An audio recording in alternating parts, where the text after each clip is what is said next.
بسم الله الرحمن الرحيم. ألف لام ميم.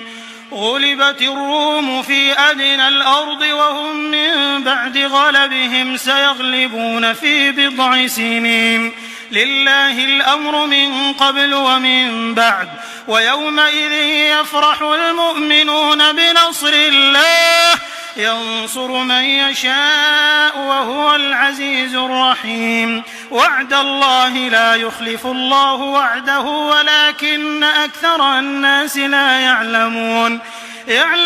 ظاهرا من الحياة الدنيا وهم عن الآخرة هم غافلون. أولم يتفكروا في أنفسهم ما خلق الله السماوات والأرض وما بينهما إلا بالحق وأجل مسمى وإن كثيرا من الناس بلقاء ربهم لكافرون.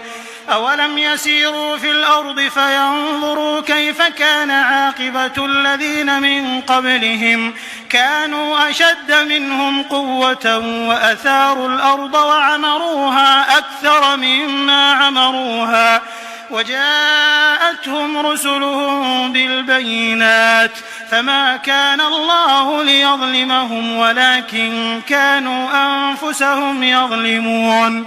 ثم كان عاقبة الذين أساءوا السوء أن كذبوا بآيات الله وكانوا بها يستهزئون. الله يبدأ الخلق ثم يعيده ثم إليه ترجعون. ويوم تقوم الساعة يبلس المجرمون ولم يكن لهم من شركائهم شفعاء وكانوا بشركائهم كافرين. ويوم تقوم الساعة يومئذ يتفرقون فأما الذين آمنوا وعملوا الصالحات فهم في روضة يحبرون وأما الذين كفروا وكذبوا بآياتنا ولقاء الآخرة فأولئك في العذاب محضرون. فسبحان الله حين تمسون وحين تصبحون وله الحمد في السماوات والأرض وعشيا وحين تظهرون. يخرج الحي من الميت ويخرج الميت من الحي ويحيي الأرض بعد موتها وكذلك تخرجون. ومن آياته أن خلقكم من تراب ثم إذا أنتم بشر تنتشرون. ومن آياته أن خلق لكم من أنفسكم أزواجا لتسكنوا إليها وجعل بينكم مودة ورحمة إن في ذلك لآيات لقوم يتفكرون. ومن آياته خلق السماوات والأرض واختلاف ألسنتكم وألوانكم إن في ذلك لآيات للعالمين. ومن آياته منامكم بالليل والنهار وابتغاؤكم من فضله إن في ذلك لآيات لقوم يسمعون. ومن آياته يريكم البرق خوفا وطمعا وينزل من السماء ماء فيحيي به الأرض بعد موتها إن في ذلك لآيات لقوم يعقلون. ومن آياته أن تقوم السماء والأرض بأمره ثم إذا دعاكم دعوة من الأرض إذا أنتم تخرجون.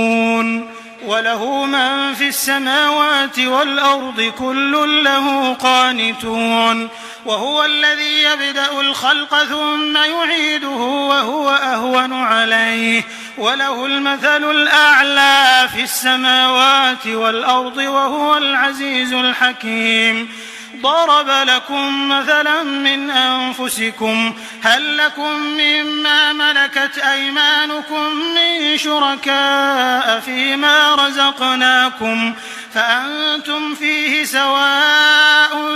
تخافونهم كخيفتكم أنفسكم كذلك نفصل الآيات لقوم يعقلون بل اتبع الذين ظلموا أهواءهم بغير علم فمن يهدي من أضل الله وما لهم من ناصرين فأقم وجهك للدين حنيفا فطرة الله التي فطر الناس عليها لا تبديل لخلق الله ذلك الدين القيم ولكن أكثر الناس لا يعلمون منيبين إليه واتقوه وأقيموا الصلاة ولا تكونوا من المشركين من الذين فرقوا دينهم وكانوا شيعا كل حزب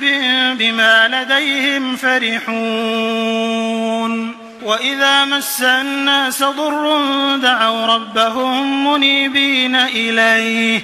ثم إذا أذاقهم منه رحمة إذا فريق منهم بربهم يشركون ليكفروا بما آتيناهم فتمتعوا فسوف تعلمون أم أنزلنا عليهم سلطانا فهو يتكلم بما كانوا به يشركون وإذا أذقنا الناس رحمة فرحوا بها وإن تصبهم سيئة بما قدمت أيديهم إذا هم يقنطون أولم يروا أن الله يبسط الرزق لمن يشاء ويقدر إن في ذلك لآيات لقوم يؤمنون فآت ذا القربى حقه والمسكين وابن السبيل ذلك خير للذين يريدون وجه الله وأولئك هم المفلحون وما آتيتم من ربا ليربو في أموال الناس فلا يربو عند الله وما آتيتم من زكاة تريدون وجه الله فأولئك هم المضعفون الله الذي خلقكم ثم رزقكم ثم يميتكم ثم يحييكم هل من شركائكم من يفعل من ذلكم من شيء سبحانه وتعالى عما يشركون ظهر الفساد في البر والبحر بما كسبت أيدي الناس ليذيقهم بعض الذي عملوا لعلهم يرجعون قل سيروا في الأرض فانظروا كيف كان عاقبة الذين من قبل كان أكثرهم مشركين فأقم وجهك للدين القيم من قبل أن يأتي يوم لا مرد له من الله يومئذ يصدعون من كفر فعليه كفره ومن عمل صالحا فلأنفسهم يمهدون ليجزي الذين آمنوا وعملوا الصالحات من فضله إنه لا يحب الكافرين ومن آياته أن يرسل الرياح مبشرات وليذيقكم من رحمته ولتجري الفلك بأمره ولتبتغوا من فضله ولعلكم تشكرون ولقد أرسلنا من قبلك رسلا إلى قومهم فجاءوهم بالبينات فانتقمنا من الذين أجرموا وكان حقا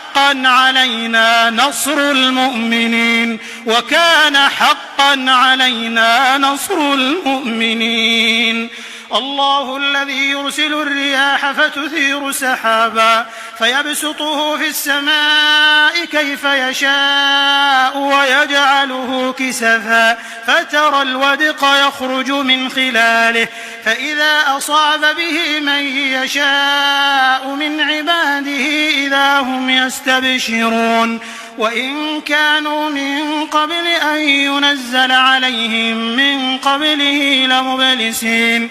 فانظر إلى آثار رحمة الله كيف يحيي الأرض بعد موتها إن ذلك لمحيي الموتى وهو على كل شيء قدير ولئن أرسلنا ريحا فرأوه مصفرا لظلوا من بعده يكفرون فإنك لا تسمع الموتى ولا تسمع الصم الدعاء إذا ولوا مدبرين وما أنت بهاد العمي عن ضلالتهم إن تسمع إلا من يؤمن بآياتنا فهم مسلمون الله الذي خلقكم من ضعف ثم جعل من بعد ضعف قوة ثم جعل من بعد قوة ضعفا وشيبة يخلق ما يشاء وهو العليم القدير ويوم تقوم الساعة يقسم المجرمون ما لبثوا غير ساعة كذلك كانوا يؤفكون وقال الذين أوتوا العلم والإيمان لقد لبثتم في كتاب الله إلى يوم البعث فهذا يوم البعث ولكنكم كنتم لا تعلمون فيومئذ لا ينفع الذين ظلموا معذرتهم ولا هم يستعتبون ولقد ضربنا للناس في هذا القرآن من كل مثل ولئن جئتهم بآية ليقولن الذين كفروا إن أنتم إلا مبطلون كذلك يطبع الله على قلوب الذين لا يعلمون فاصبر إن وعد الله حق ولا يستخفنك الذين لا يوقنون